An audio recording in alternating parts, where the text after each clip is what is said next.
যুদ্ধে পশ্চিমা দেশগুলোর কাছ থেকে অত্যাধুনিক সামরিক সরঞ্জাম পেলেও রাশিয়ার আগ্রাসন প্রতিরোধে রীতিমতো ঘাম ছুটে যাচ্ছে ইউক্রেনের।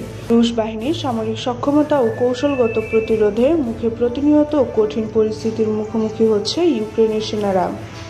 এর মধ্যে রাশিয়ার হামলা ঠেকাতে গিয়ে যুক্তরাষ্ট্রের কাছ থেকে পাওয়া চতুর্থ প্রজন্মের F-6 যুদ্ধবিমান হারিয়েছে ইউক্রেন। এতে করে F-6 লেফটেন্যান্ট কর্নেল পদমর্যাদার অফিসার নিহত হয়েছেন। 2024 সালের আগস্টের পর থেকে এই নিয়ে 4টি F-6 যুদ্ধবিমান খোয়ালো ইউক্রেন বাহিনী। যুক্তরাষ্ট্রের সরবরাহ করা F-6 যুদ্ধবিমান বিধ্বস্ত হওয়ার খবর নিশ্চিত করেছে ইউক্রেনীয় বিমান বাহিনী। টেলিগ্রামে দেওয়া এক বিবৃতিতে ইউক্রেনীয় বিমান বাহিনী জানায়, পাইলট F-6 যুদ্ধ বিমানে থাকা সব অস্ত্র ব্যবহার করে 7টি রুশ বিমানে হামলা প্রতিহত করেছেন। তবে শেষ হামলা ঠেকাতে গিয়ে যুদ্ধবিমানটি ক্ষতিগ্রস্ত হয় এবং নিচে পড়ে যেতে থাকে। যুদ্ধবিমানটি যেন লোকালয়ে না পড়ে তা নিশ্চিত করতে পাইলট সেটিকে এক জনবসতি এলাকা থেকে দূরে সরিয়ে নিয়ে যায়। কিন্তু তিনি আর যুদ্ধবিমানটি হতে বের হতে পারেননি বলে জানায় ইউক্রেনীয় বিমান বাহিনী।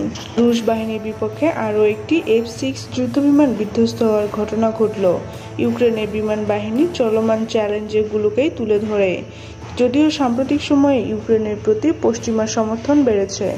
এদিকে গত মার্চের শেষে রুশ প্রেসিডেন্ট ভ্লাদিমির পুতিন বলেছেন, যুক্তরাষ্ট্রের কাছ থেকে F-6 যুদ্ধবিমান পেলেও যুদ্ধক্ষেত্রের পরিস্থিতি পরিবর্তন করতে পারবে না ইউক্রেন।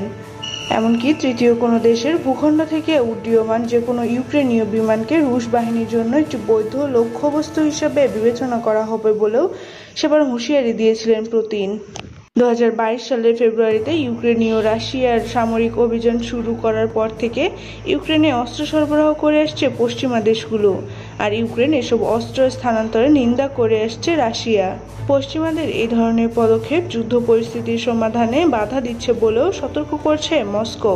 এছাড়া ইউক্রেনের অস্ত্র পরিবহনকারী যে কোনো মালবাহী জাহাজকে রুশ বাহিনীর বৈধ লক্ষ্যবস্তু হিসেবে বিবেচনা করবে বলেও হুঁশিয়ারি দিয়েছে রুশ পররাষ্ট্রমন্ত্রী সের্গেই লাভরভ।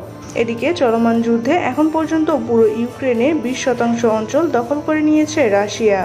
ইউক্রেনের পুরো ভূখণ্ড রাশিয়ার অন্তর্ভুক্ত করার মূল লক্ষ্য বলে জানিয়েছে দেশটির প্রেসিডেন্ট।